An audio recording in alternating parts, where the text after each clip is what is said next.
The following show contains views and opinions that may not be suitable for all audiences. Audience discretion is advised.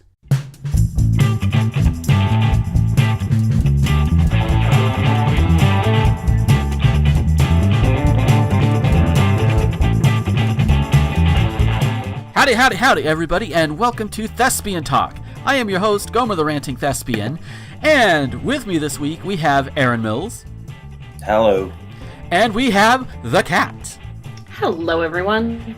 Yes, it is true, we can have both co-hosts on at the same time, despite what the past few episodes have been like. Wait a minute, if I'm here and you're here, then who's flying this plane? Dio. That would be the dog. Yeah. Oh, okay. Put the best mind to the task. Makes sense. Exactly. Yep. There you go. But yeah, whew. And right up as I'm doing this, I saw a tornado warning pop up on my phone. It's in the next county over, but you know, that's the kind of weather I'm dealing with as we record this episode. Kat, how about you? I've got 3 inches of snow outside. Ooh.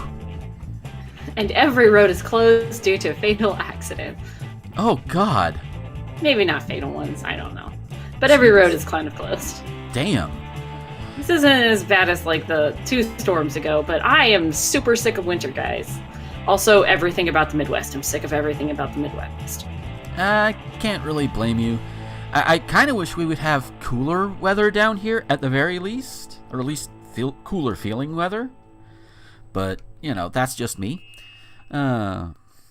And I can't say too much against people who, you know, block the highway because of accident, because, well, that's how I lost my last job. But how are things over on your end of the woods, Aaron? Fine. Weather's being kind of weird. We're also still getting snow, but it's not that bad, and it usually melts within the first day or so. So, yeah, sounds kind of typical. It's March. Yeah. It should be getting warmer, but no. Yeah. Although I seem to remember when I lived in Wyoming, and granted, this is a little further north than Salt Lake City. At least the particular part of Wyoming I lived in was further north. You know, we would have snow in like March-ish, April-ish, and I remember as late as May still seeing piles of snow that had been just shoveled up. And I thought that was just the weirdest thing. It's like, wait, how the fuck is that not gone? Yeah.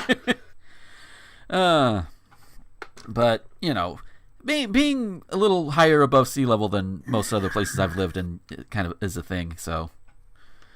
Yeah. I mean, like, I'm in a slightly more southern part of the Midwest, and you know, we kind of expect by March that it's starting to not be 3 inches of snow falling on a Sunday. But here we are. Yeah. Oh. But if you want to get away from the weather, you could do all sorts of things. Like, well, you're listening to this show, and you could also watch a stream. I know I've been getting into streaming lately, and I'm thinking I'm settling on a trying to settle on a Monday, Wednesday, Friday schedule. Just streaming whatever I want, just for a few hours each day. Get the hang of it. Eventually, I'll get to longer ones. And speaking of streams, I know, Aaron, you do a stream, at least weekly, don't you? Yeah, I usually try to stream weekly. I started off a while back. When I got my current computer, I realized, oh, hey, look at this. I've got a computer that can actually handle doing shit like this now. So I gave it a shot. I streamed We Happy Few for about 6 weeks, finished that game, and then during that time I would go on to Rosen and Casey's stream. Casey is Miss Nightmare. I would go on to their stream, guest star on their stream, and they were doing Monster Prom, and I was like, oh, this seems like fun. So I bought Monster Prom, and that's what we've been doing for the last 6 weeks. Yeah. So. And I know I think we're supposed to be doing like a D&D stream at some point. That's the plan. That's the plan. Yeah. So do it. I don't know. Rosen is full of plans. Whether those plans actually get executed is a whole different story. I totally understand. Nothing against Rosen. He's a great guy, but he gets very enthusiastic about things. Yeah, I totally understand the mindset.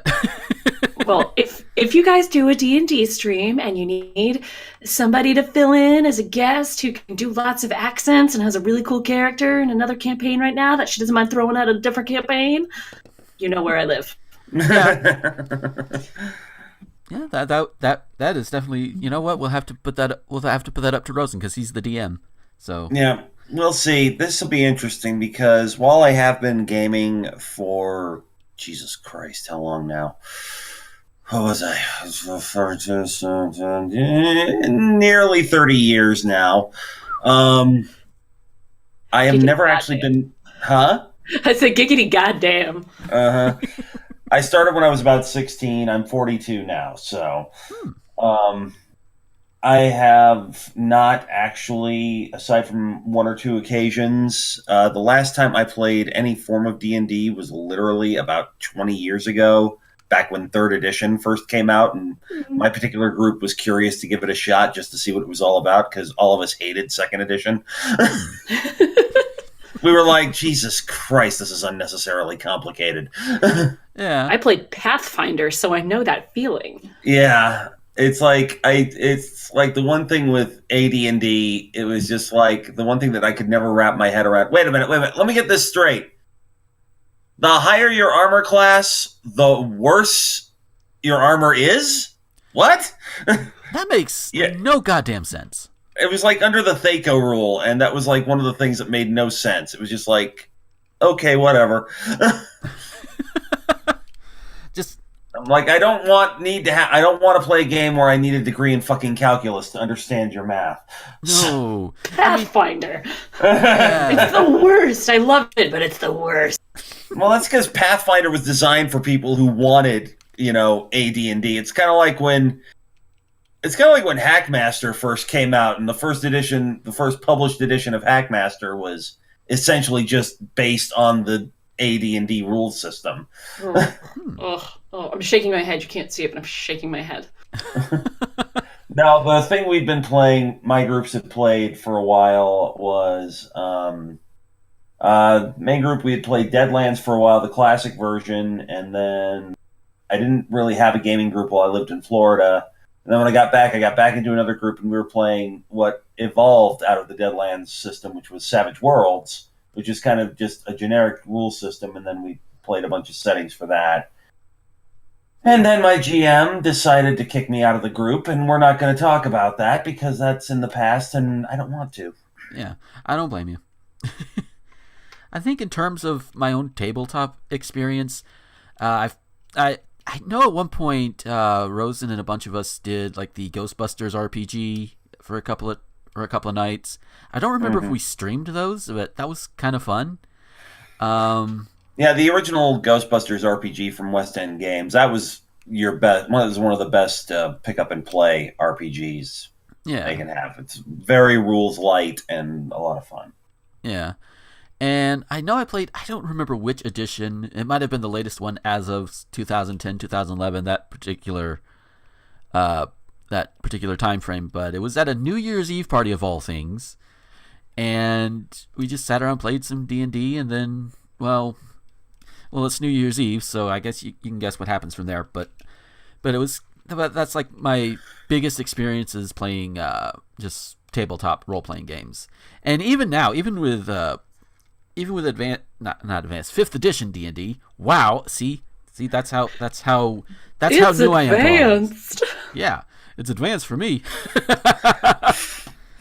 But even I'm sitting here like, you know what? I have a game maker. I could probably put together something that could help just mitigate all the math I'm going to have to do and all of the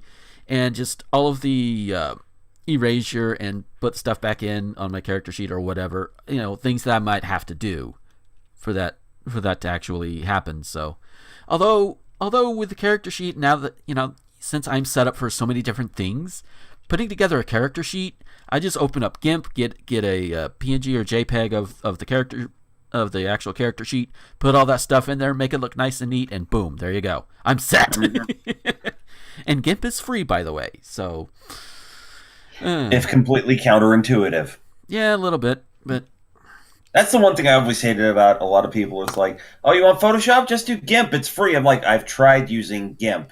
The problem is that most freeware stuff that's designed to mimic something else. Mm-hmm. So in an effort, I assume partially A, to avoid getting sued, and B, to avoid getting sued. But the other thing, they make things slightly different, which is fine. The problem is that I've noticed that a lot of freeware is designed by coding nerds who don't understand the concept of, no, to use something, you shouldn't need to have to modify it.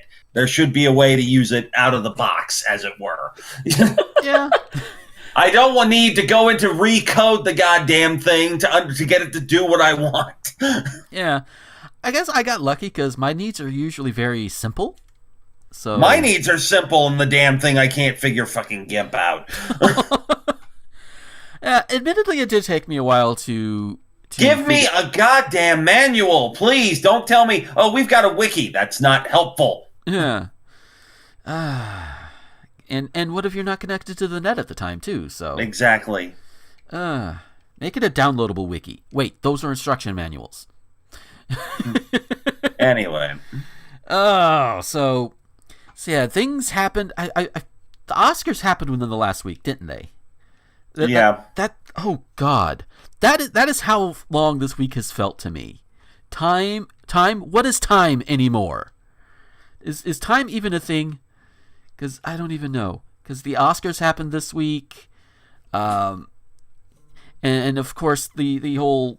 And then this is going to tie into the top news story when we get to it, but CPAC happened this week. I know this because half of Twitter was ablaze with it, because I follow a lot of political Twitters anyway.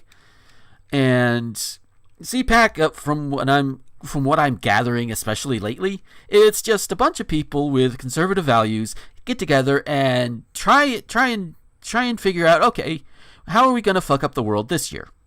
It's basically my takeaway from it. But you know, but we'll get a little bit more in depth into at least one part of it that really stuck out to me a little bit later. Oh, God. But for now, before we actually get into the news, we're going to take ourselves a quick little ad break. And it's a fun thing that I've been able to do with these ad breaks, because this gets posted first foremost to Patreon, which they don't get any ads at all, so they still get a little something in their break. It's like a little thank you or whatever. I probably will do a little bit something more creative during that break for the patrons, but we'll get there. Then on Anchor, there's already like there's a pre-recorded thing that you could do for like advertisers on Anchor, and there's one of those set up on Anchor. And then the YouTube version is just an advertisement for the Patreon. So depending on where you listen to it, you get something a little bit different, and it's a little extra work on my part, but I love it. And the good part about some of it is I only have to record one thing, like the one for Anchor. The Patreon one for YouTube, record it once. I can stick on every YouTube video that I have these breaks on. So that's kind of neat.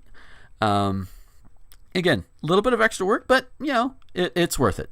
So we'll have a listen to whatever I've put, depending on what platform you're on, and we'll be right back. Hey folks, we'll get back to the show in a moment, but first I want to tell you about Patreon.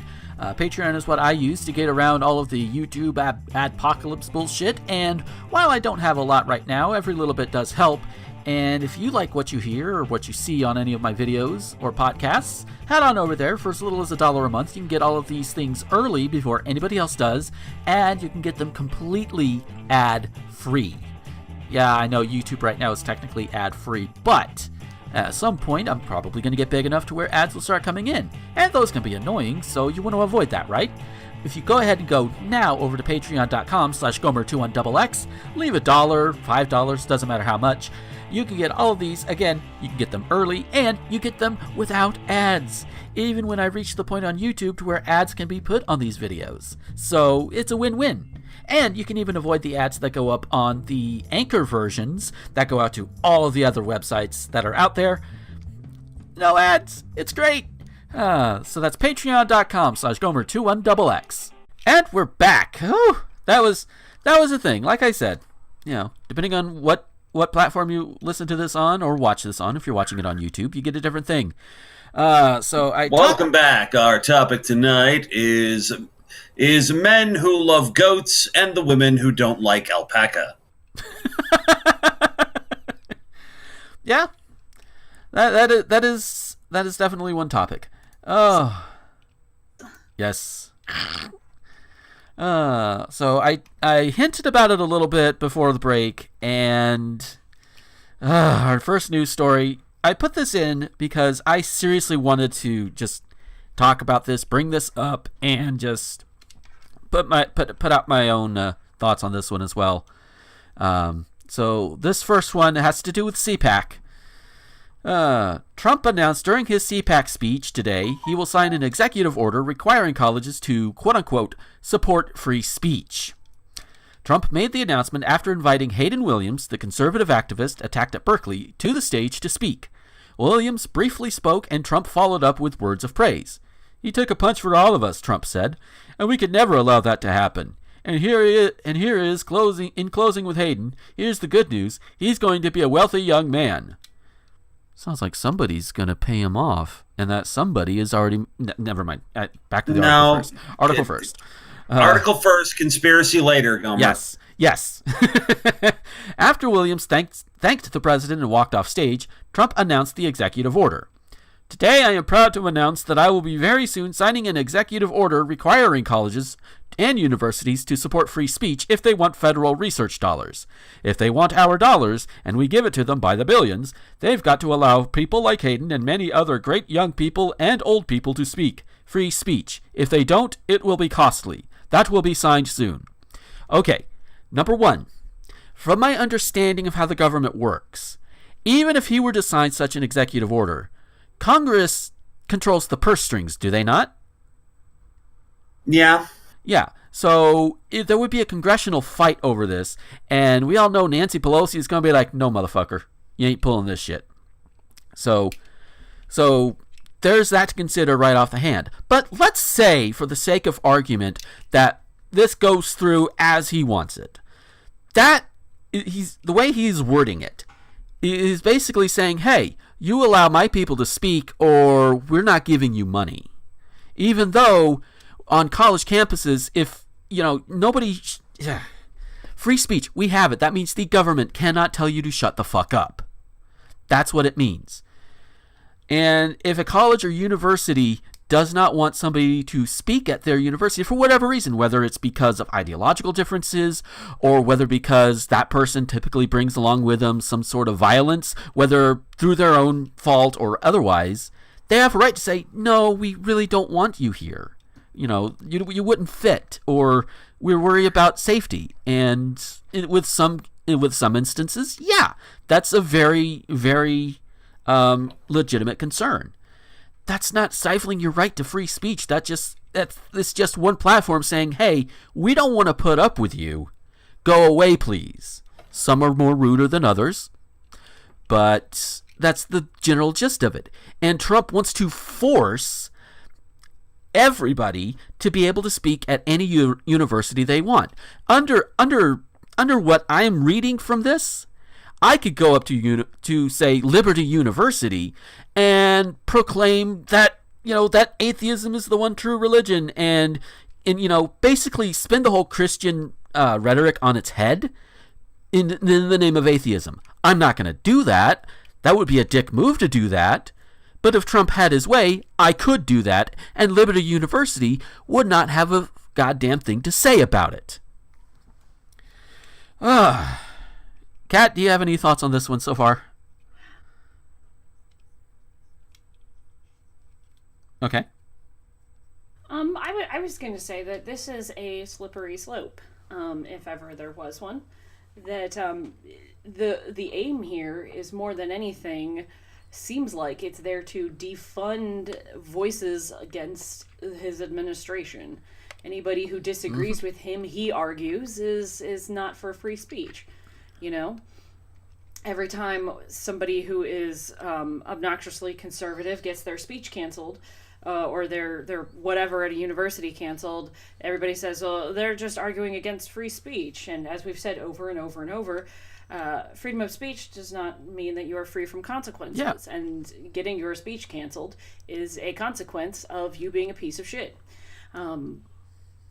So it seems like the goal here is to take universities who don't want to give people a platform to, speak and potentially do harm by speaking, and to defund them. Because a lot of universities are, there's a lot of talk and stuff about how universities make liberals and stuff. It's just a breeding ground for liberal ideas, and if you threaten to take money away from universities, that they will either start marching, goose stepping to the administration's point of view, or you can defund them and they will close and then no longer try doing that with privately of, funded universities too, by the liberals. way. Yeah, because I'm pretty sure that wouldn't work for a privately funded university. Not that Trump really cares about that, because I'm pretty sure in his mind, if it's privately funded, that means there are people just like him, regardless of what the subject matter would be or the political makeup of their student body would be.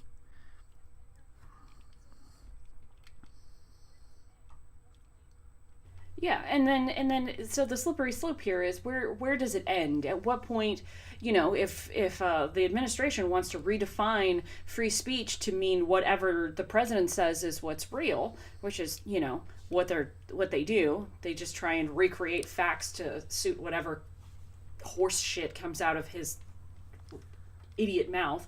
And so where does it end when they're saying we don't want people voicing a secondary opinion? And then at what point they going to start mandating that universities teach lies about Trump and in order to keep funding? Where does that end? Hopefully at another stop in the government before it actually makes it into a law or anything. It's ridiculous, but we should never be having this conversation. Free speech is one of those things where it's like, we don't need a law to make universities honor free speech, because it's already there. It's already there. It already exists. We don't need it. It's not even that. Basically, it's just him. Money that makes him. I'm sorry. Were you? I'm sorry. Had you finished? I don't want to. Yes. I don't want to step on you. I'm sorry.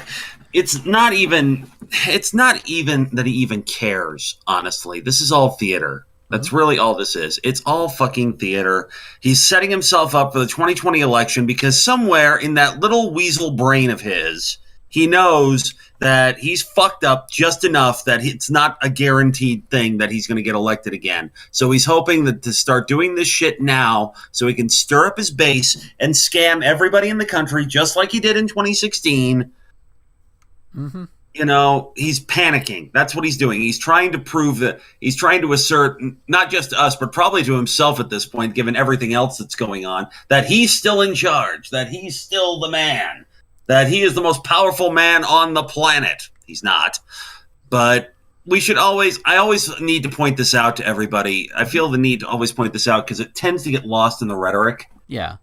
You started saying something about this other guy who spoke getting paid off because Trump said he's going to be a very wealthy man. No.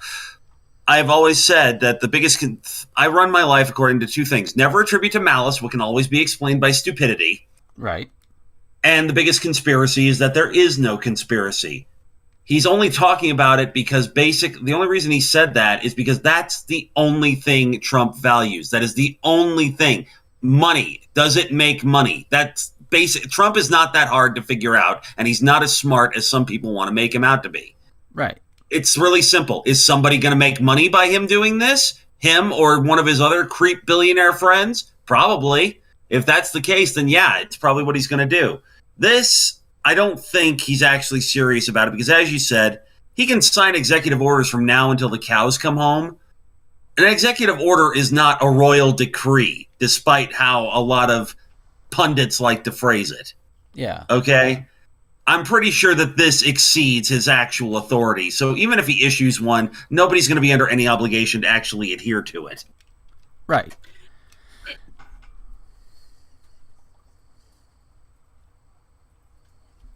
Also, it's one of these things that is so simplistic. Because again, as we've said, it already exists. The freedom of speech already exists. That it's a thing where he can throw that out there, and if anybody tries to disagree with it, then it makes them look unpatriotic. Because it's so simple, there's no reason it needs to exist, but, it's going, hey, look, I value American values, and if you disagree with this, don't you look dumb? And nobody's going to look at it already exists, so we don't need it. They're just going to look at, so if you don't want this, that means that you don't want free speech on campuses. It's like, it's bait. It's bait. Yeah. It's out there to make somebody yeah. disagree with it so that they look I don't have anything. It's fucking pandering. That's all it is. Once again, him pandering to his base and all that. It's standard Trump procedures. It's basically, if they won't give you what you want, threaten them, then get angry, then, do all this other bullshit. It's the exact same thing with the fucking wall. It's the exact same thing with everything he's done, even prior to it. I still don't believe that anybody who has never studied what the hell Donald Trump does, and I knew this even before he got into even once he entered the political arena, I'm like, oh, God damn it, this is going to be a shit show. Yeah. It's like everybody's acting like, well, how could he do this? He's the president. I'm like, he's Donald Trump first. He will always be Donald Trump first. The man is a liar. He is a con artist. He basically he has huge reputation for being a great businessman when he's not. He's gotten through on bluster and braggadocio, and now it's not working for him. So now he's starting to act like the fucking petulant child he is and hope that works because it's worked for him in the past. And so far, the reason he's getting so unhinged is that more and more of us are not buying it anymore. Yeah, so I don't record with anyone else who uses braggadocio.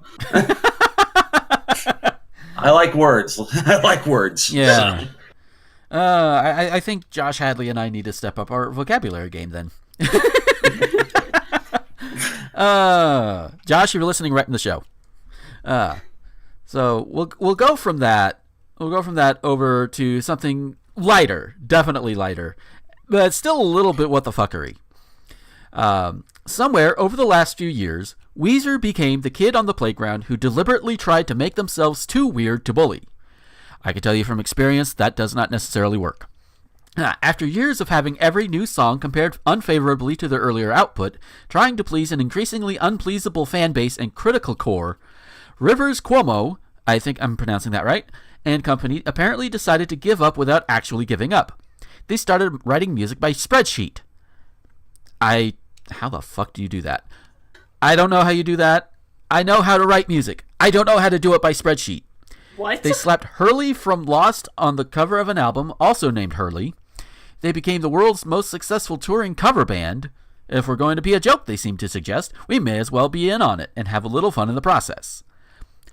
In fairness, I like that attitude. All right.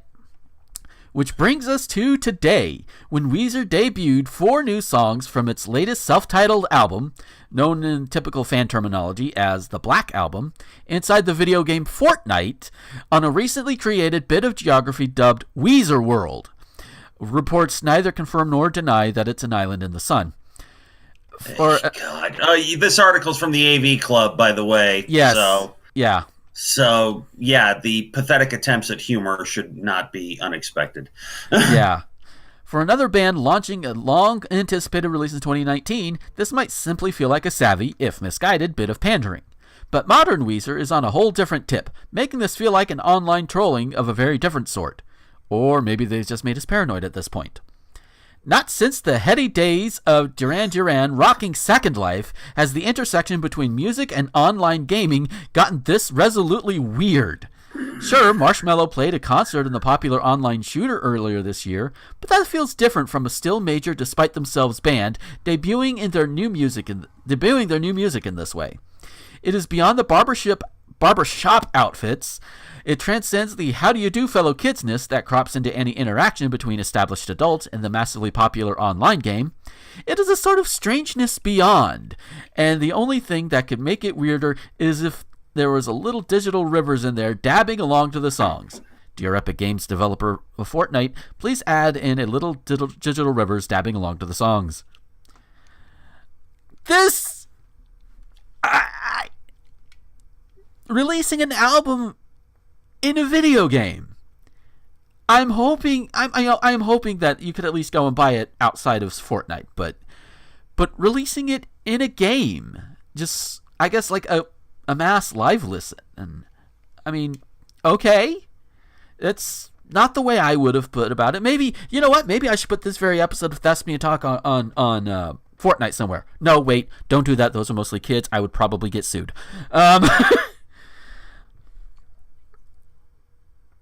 Yeah.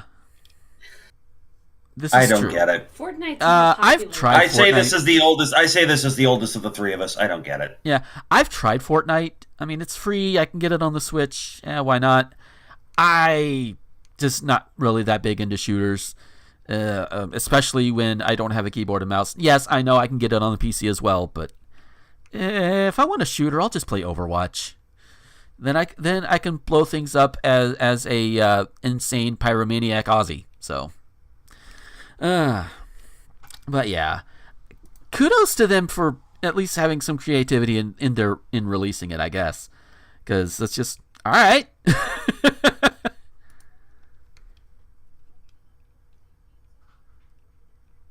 Honestly, though, with how popular video games are and whoever they're trying to market to, you know, like, it always feels to me like the music industry, for whatever it is now, it just hasn't changed that much, mostly because, like, a lot of us grew up and just don't care that much, and we're still listening to the same bands that we were listening to 10, 15, I can vouch for that. My like, new music car radio is really permanently set to the local 80s station. I don't even use my radio. I have my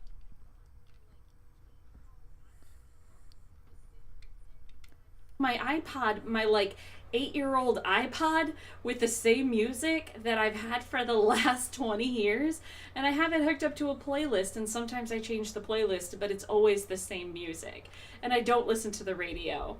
So, like, the only way that I listen to new music is I'm forced to listen to new music through an outlet, like in a store, or like somebody's playing a radio at work or something like that. So Weezer would be popular with people our age, our spectrum of our age range. And what are a bunch of like loser nerds doing? Playing Fortnite, probably. Who do they want to market their music to? Us, because we're the right age, who would have known about them and their music. So, kind of makes sense to me to just throw their music into something they can't avoid. Like, the audience can't not hear it. So, like, force your music, your new music onto people, because nobody wants to listen to new music anymore. To me, it makes as much sense as anything else, because you've got to find new outlets if you want to stay relevant. Because, I mean, like, look at the ways we listen to music now. We listen to oldies stations. MTV doesn't actually have music anymore. So, like, you've got to be in something more modern. Like, you've got to be all over YouTube and stuff like that. Yeah. Using creative new means to your advantage, I thought was pretty clever. I mean, I can understand. That's a good point. You know, you market wherever the hell the people with the money is. And the sad to say, the three of us are slowly. I'm already out of that age range where most marketing is targeted anyway, which is the 18 to 35 range. You know, I'm already out. Baby. Yep, I'm still out of that range.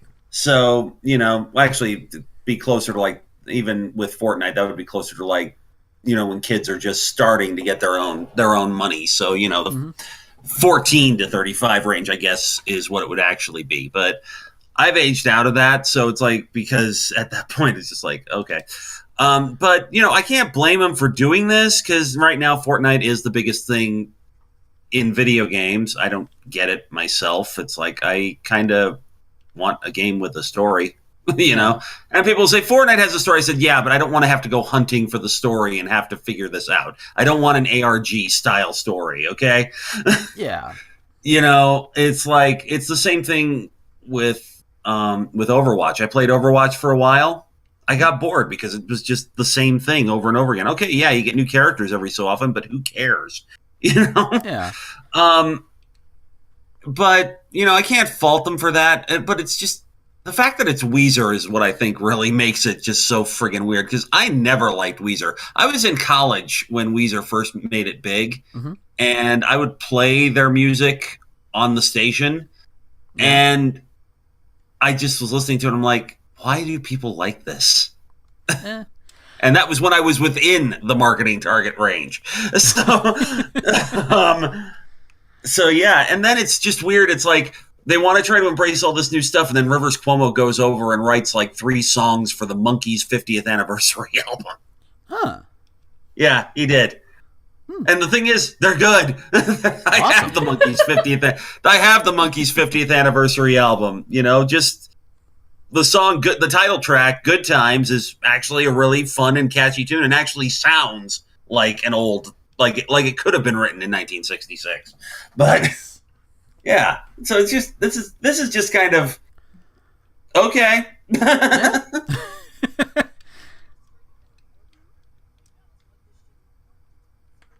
Yeah. It's more frustrating that it worked than anything else. You're like, this should How dare this work? Weezer is Fortnite. But oh god, so all right. So this next one, the story itself, there's a couple of them. That the story, the major story itself is not the biggest thing that I want to bring up. But as I go through this particular story, you could probably guess what my issue with this is going to be and how far I'm probably reading into it. So this one's out of Potomac, Maryland. An unemployed millennial threw a telephone at her mother's head because her mom declined to drive her to yoga class, Montgomery County Police allege in court documents obtained by the local news. Holly Albert, 30, is charged with second-degree assault. In 2017, Albert's mother called 911 to report a domestic violence incident. Responding officers arrived at the family's single-family home and found Albert's mother with a blood-saturated shirt and hair that was matted down with blood. Albert's mother told police that her daughter wanted to attend an afternoon yoga class for meditative purposes. When Albert's mother declined to drive her there, the 30-year-old allegedly became irate, shouted insults, grabbed a phone, and chucked it directly at her mom's head. I think you're going to need more than meditation to take care of that, ma'am. Directed at the daughter, not the mother. Albert's mother, whose head was turned the other way, suffered a cut that caused a large amount of bleeding. Ironically enough, she used that phone to call police as her daughter fled. Authorities issued an arrest warrant on the day of the alleged assault, but did not manage to arrest Albert until February 2019, 18 months later. Despite being the victim of the alleged assault, Albert's mother sent a 2-paged typed statement of support to the court on behalf of her daughter, which reads, and I quote, "I freely state that at all times since those events up to the present, Holly Ann has lived with me and her father without any incident or reason whatsoever that would cause either of us to fear for our safety or well-being," Albert's mother wrote. "Moreover, I believe that it is in Holly Ann's best interest that she continue to reside with us, rather than have to make other living arrangements pending a future trial date. Holly Ann is currently unemployed, and we are providing her with financial and other support at this time. It is Holly Ann's wish and decision to address and resolve the subject proceeding, and to that end, she is voluntarily surrendering herself to the outstanding warrant. Knowing Holly Ann as I do, I am confident that she intends to appear at every court date necessary to bring this matter to a close." Albert was released on an unsecured personal bond, meaning she didn't have to put down money before walking out of jail. Someone did, however, have to sign a document promising to pay $5,000 should Albert fail to appear in court. Her parents have also retained a private defense attorney to work on her behalf. Albert is scheduled to return to Montgomery County District Court on March 19th for a preliminary hearing, and she faces up to 10 years in prison. Okay, so on the meat of the story itself, Holly in the wrong, totally, because I've been pissed at my folks for not helping me do certain things here or there, or helping me get things that I felt I needed at the time. Sure, that happens. You live with anybody long enough, tempers are going to flare up. Where Holly went wrong is throwing her phone at her mother, apparently hard enough to like break skin and like cause a hell of a lot of bleeding. Head wounds bleed a lot. Don't ask how I know. Yeah. So that's where she is in the wrong. As far as her mother, she's apparently doing what she's doing. You know, apparently they patched things up at some point, and now Holly is turning herself in and facing the music. Does the whole thing deserve 10 years in prison? I don't know. I do not have I don't have all the facts to know. Is this her first offense? Is this her 10th offense? I don't know. Is 10 years warranted? I couldn't tell you. But with all of that said, I want to talk about how this article was written. Remember that first paragraph, an unemployed millennial.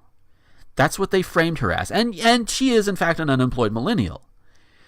But, and I admit, I may be reading a bit too much into this, but there are a lot of people out there that just read the first paragraph or even just skim over it and think, oh, another spoiled millennial not getting her way, and use that to attack millennials as a whole.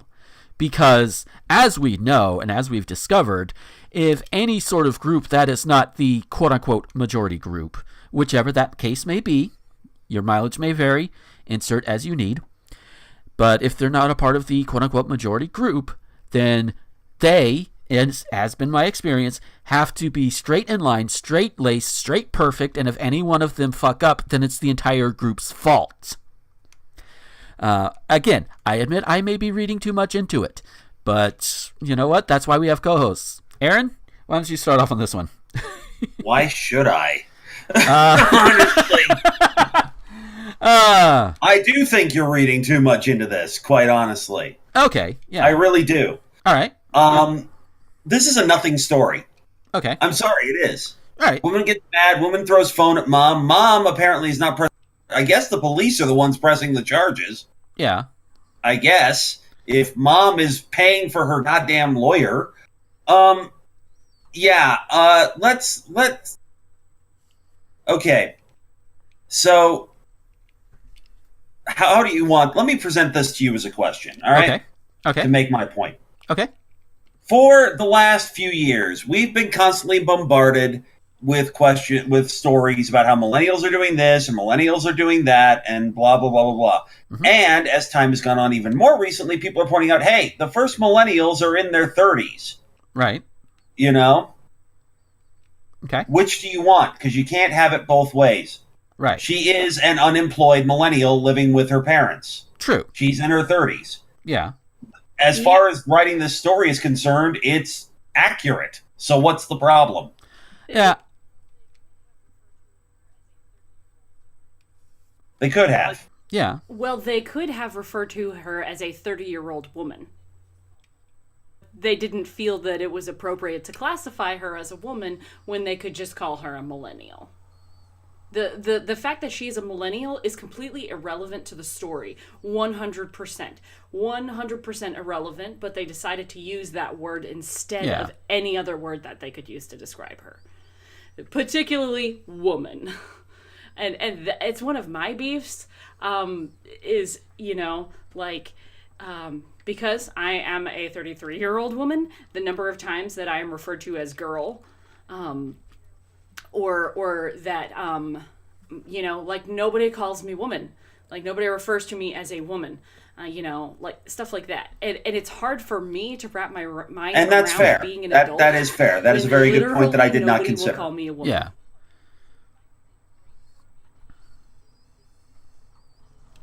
So the fact that they framed her in this millennial, she's unemployed, they tried to make her seem very childish and take away any bit of, you know, self-reliance or self anything, by classifying her as, you know, like the fact that she's unemployed and a millennial is irrelevant to the story.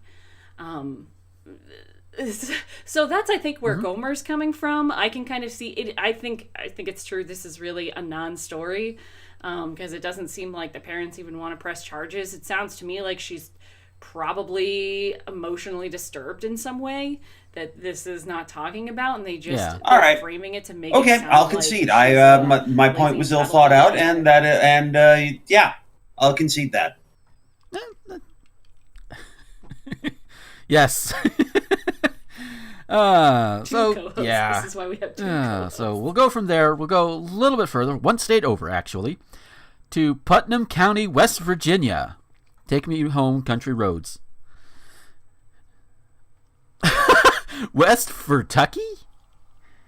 West Virtucky, as we call it in my family.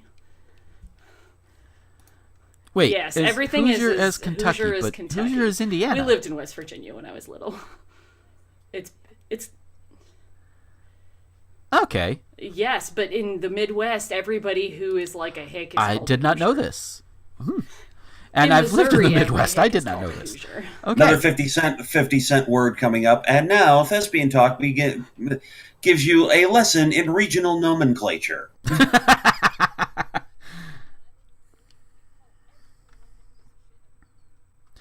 So Oh, wow. most Hey of the everyone, I Midwest live is in called Missouri, and we call Hoosier. every redneck piece of shit a Hoosier. I don't Yeah. know. I haven't lived here my whole life. I've only lived here long enough to call everyone a Hoosier. So, all right, let's get on. Let's get on with Putnam County, West Virginia. Then, a warrant has been issued for a man accused of creating and sending a fake letter sent from the West Virginia governor's office in an attempt to have his past crimes pardoned. A criminal complaint says James Justice II, 49 of Nitro, I know where that is, forged the governor's signature on a fake letter saying that he was being pardoned of all probation and felonies. The complaint says the forged document also had 2 fake West Virginia seals on it. The letter is riddled with spelling and grammatical errors. The complaint says the letter was sent to the Putnam County Probation Office, I swear I can read, on February 27th. The fake letter also included a motion to dismiss Justice II's upcoming probation hearing regarding a past burglary conviction. The governor's office says Governor Justice did not grant a pardon to Justice II. Justice II is being charged with forgery of public record and forgery of official seals. And All right, Gomer, Yes. I'm looking at the picture that you attached here. Yeah. On the YouTube version, you need to put this up so people can see it because it is of course. amazing. Oh, of course I'm going to. So if you're listening to this on the podcast and just listening to the audio version, go to the YouTube version. You have to see this. It's oh my god! I can't believe this is part of he actually thought this was going to work department. Yeah.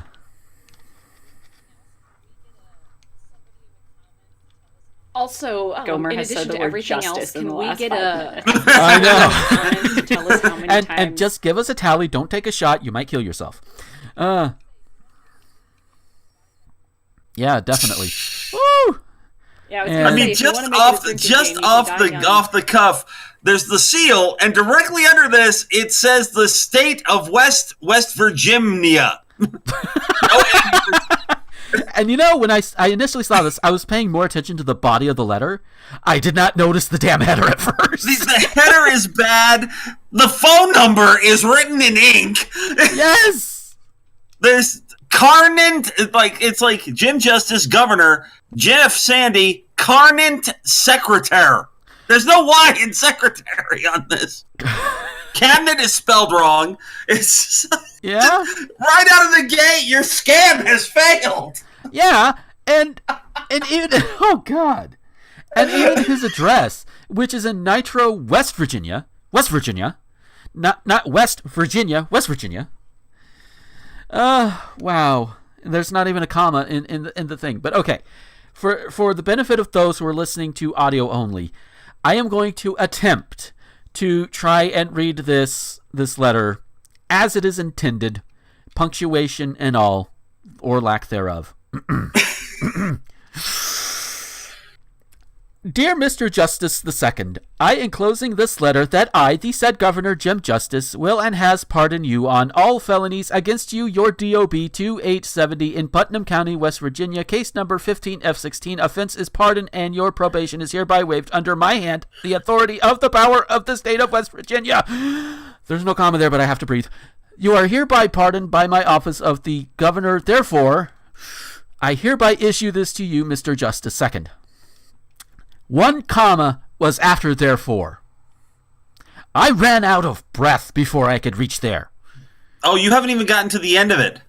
If I may, yeah, go ahead. Sorry. Okay. Given under my handad, Given under my handad, the Great Seal of the State of West Virginia on this day, February 25th, 2019. No. Look directly under the signature. Governor. There's no R between the E and the N where they're supposed to be. Yeah, it should be. And the thing is, it's also very... at the top, he has it spelled right, Governor. And at the bottom, he doesn't. Like, do you even, dude? This is the dude. This is the dude who flunked out of every English class in high school. This is a Scooby-Doo villain, guys. No. Scooby-Doo villains, their plans were stupid, but for the most part, they were reasonably intelligent people. Mm-hmm.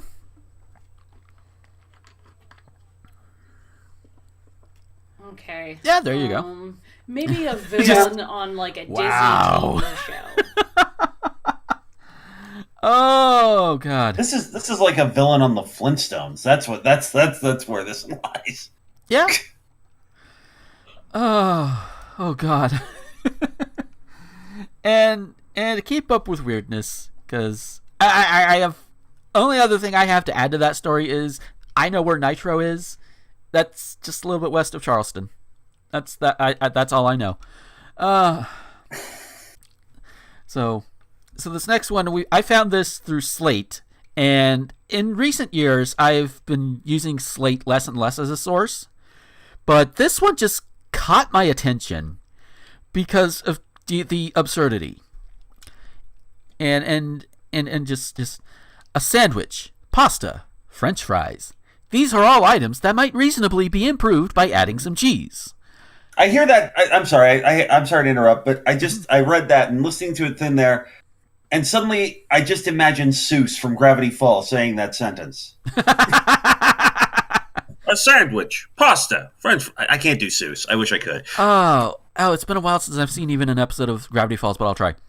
A sandwich, pasta. Yeah, I probably couldn't. I'm not even going to bother because I know I'm going to have... Becky's going to hear it and she's going to be like, dude, you were so off. Mm-hmm. Nah. Notice that nowhere on that list did you see an entry for babies. To be clear, there is no benefit, neither nutritional nor taste-wise, to adding cheese to a baby. I question your use of taste-wise, Slate.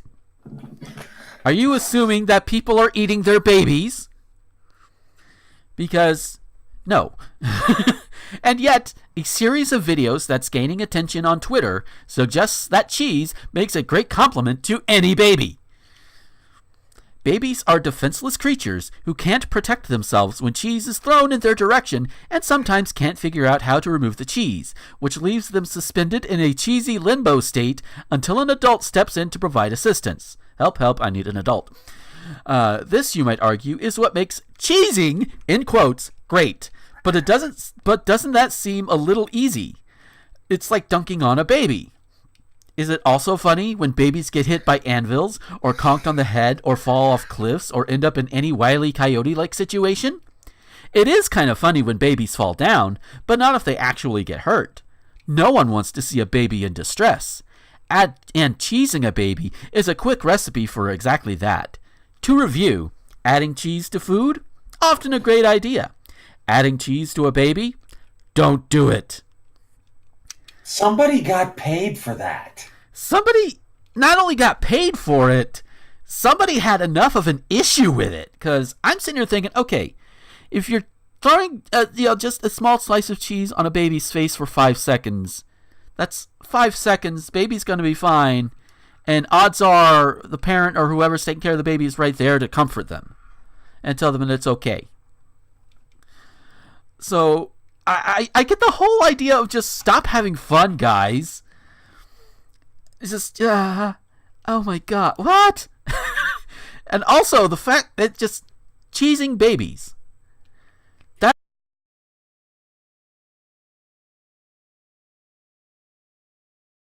That really sounds like something that it's not. Yeah, Cheesing I mean, babies really and that's sounds like also a something phrase I never terrible. thought I It's would really say in just my putting some life, but cheese here on we your are. kid. Cheesing babies. I'll make that the title, too, just so everybody else can think of it at the same time and wonder, what the fuck?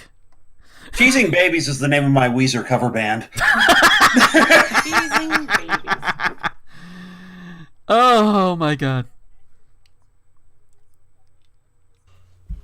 Yes. Would show up at your Yes, concert we will go. if your We'll do Weezer this. cover band was called Cheesing Babies. Oh, God. And now Rivers Cuomo is going to go form a Weezer cover band called Cheesing Babies because it'll be that meta. Damn it, man. Oh, well. And next, to be utterly meta, their first album will be released exclusively through Candy Crush. Too bad I don't play Candy Crush. Oops.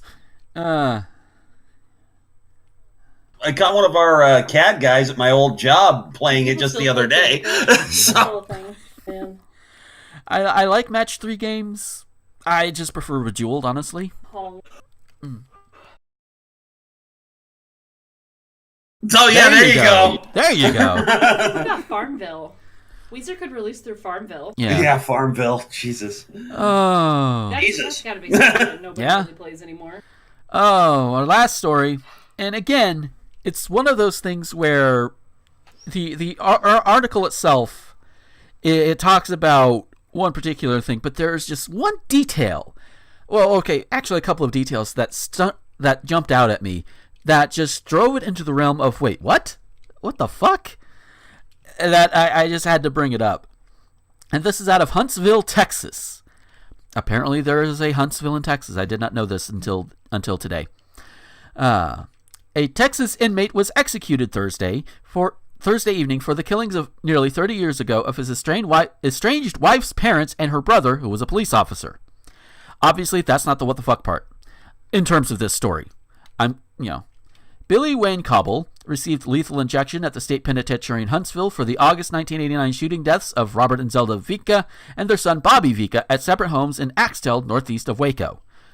I've been to Waco. Cobble, 70, once described by a prosecutor as having a heart full of scorpions, was the oldest inmate executed by Texas since the state resumed carrying out capital punishment in 1982. And full disclosure, when I was going over this to put it in here, I first initially read it as Cobble describing the prosecutor as having a heart full of scorpions, and I'm like, that would be weird. But no, it was the opposite that happened. A Heart Full of Scorpions is also the name of my Johnny Cash cover album. Oh.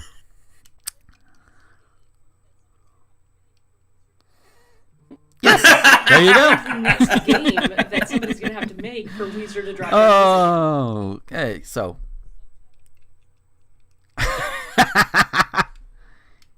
Also, the subtitle. A heart full of scorpions. Cheesing babies. Colon. Yes. A heart full of scorpions. Oh, God. So, all right. So, asked to make a final statement, Cobble replied, "That'll be $5." Okay, that's a little weird. He told the 5 witnesses he selected to be in attendance that he loved them, then again said, "That'll be $5." Cobble nodded to the witnesses and added, "Take care." He gasped several times and began snoring. And here's where it gets even weirder for me. As Cobble was finishing his statement, his son, a friend, and a daughter-in-law became emotional and violent. Emotional, okay. Violent? Wait. They were yelling obscenities, throwing fists, and kicking at others in the death chamber witness area. Officers stepped in, and the witnesses continued to resist. They were eventually moved to a courtyard, and the 2 men were handcuffed. "Why are you doing this?" the woman asked. "They just killed his daddy." While the witnesses were being subdued outside, the single dose of pentobarbital was being administered to Kabul. He was pronounced dead 11 minutes later at 6:24 p.m. Texas Department of Criminal Justice spokesman Jeremy Dessel said the 2 men were arrested on a charge of resisting arrest and taken to the Walker County Jail. Okay. A fight breaking out in the execution chamber. That's a new one on me. I mean...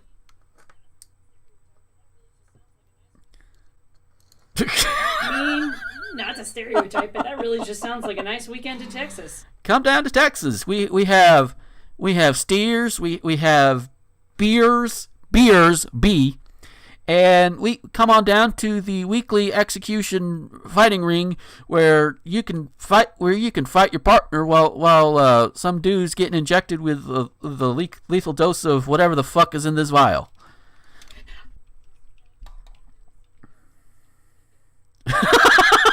Oh, God. I just imagine somebody outside selling tickets. There's a bookie talking to the guards, you know. And then tickets for the fight, like somebody was like taking bets. We're horrible the people. Guards are the bookies. Now, I'm going to address the that'll be $5 thing, because I think there is actually a reasonable explanation for that. I get the feeling that was an inside joke for him and his family. Probably, yeah. That's honestly, that's the only explanation that makes sense. It would be like if the 3 of us were in that similar situation and my last words were, suddenly grenades! Yep. Meanwhile, and of course, after I yelled that, the guards were like, what? And then the whole place would have to be shut down. Everybody would be body searched. And but we'd sell tickets for that. Kat and I would be at the bar we'd going, sell tickets for that too. Yeah. Oh, so with that is going to do it for this week, because oh my God, there is absolutely, I couldn't even find anything to top it. That's the whole thing. Is just wow. Oh, so as I mentioned earlier, that'll be $5.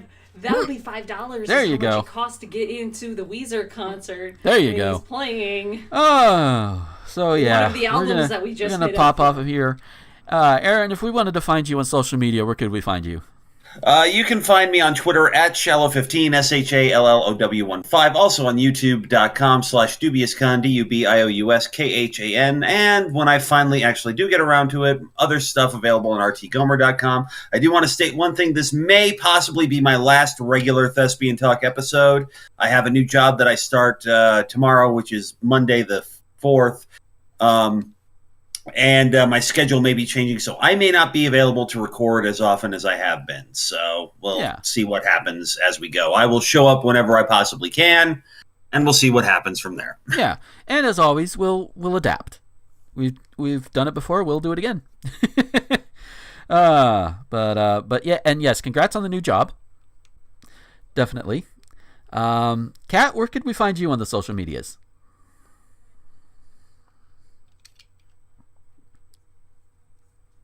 You can find me on the social medias on Twitter at LabyrinthCat and Facebook.com/NerdistCat. And if you want to check out my other shows, I do. We're getting ready to bring Nerd to the Third Power back for the new season. We're going to have a new co-host joining us. It's going to be real cool. You can find us, just search like YouTube and stuff for Nerd to the Third Power. You'll find us. And then I do another show called What the Fuck with Josh Hadley on 1201beyond.com. We haven't had an episode for a couple of weeks, and it's mostly because we've been taking turns speaking. There you go. Now there was a What the Fuck released the previous week that we've been recording this. So it's always interesting. It's always interesting now with the new recording schedules you guys have. That it's like, okay, it's every 2 weeks now. Now I'm listening to you guys react to things that happened 2 weeks ago, and sometimes those line up with this show, and it's like, yeah. And definitely episodes where Josh talks about something, where y'all talk about something we talked about here, and it's like, yeah, poor Kat, she has to put up with it twice.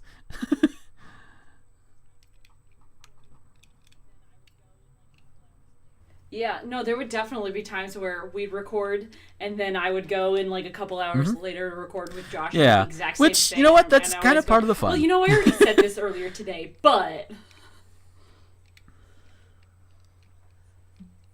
well, actually, what it does is it gives me a chance to use you guys as my warm up for what I want to say, so that I say it like slightly more eloquently for Josh, because normally I'm like just a real dumb mouth most of the diarrhea time. when I can't comprehend what I'm saying it, so I come off like We love you anyway, Kat. Yes. So yeah, if you want to find me on the social medias, you can find me on the Twitters, the Tumblrs, the Instagrams, the YouTubes at Gomer21XX. This particular show, if you just search for Thespian Talk on YouTube, you can find it there. I also have just recently started a new podcast. I believe I mentioned it last week. I'm going to mention it again. It's a bi-weekly show in which we talk about all things sex and sexuality, called The Junk Drawer, oh god, it's so long. I'm blanking out on the rest of it. A frank discussion of sex. That's the rest of it. The Junk Drawer, a frank discussion of sex. It comes out bi-weekly, every other. I believe I'm going to keep it at Tuesday for right now. So every other Tuesday. There's not going to be one the day after this goes up, but it'll be one next week. And that can be found not only on the same podcast feed as Thespian Talk, if you're looking on podcast feeds, but you can also find that along with this show and other things that I do over at rtgomer.com. And if you want to watch me stream video games or whatever, I eventually want to get into more serious shiny hunting, but I want to get an upgrade for my 2DS first. You can go over to twitch.tv/Gomer21XX, and I'm going to try and stream, as I mentioned earlier in the show, Monday, Wednesday, Friday is what I'm going to try and go for. Let's see if I can do it for this week. I managed 2 out of those 3 days in this last week. It was pretty cool, and one of those streams was really cool because in the chat in the stream was not only my girlfriend, but also somebody I have a crush on. So I find that very notable, and I'm very tickled by it. So with that said, thank you guys for listening. I hope you enjoyed it. Take care, everybody. And until next time, this is Gomer, the Ranting Thespian, with Aaron Mills and the Cat, signing off.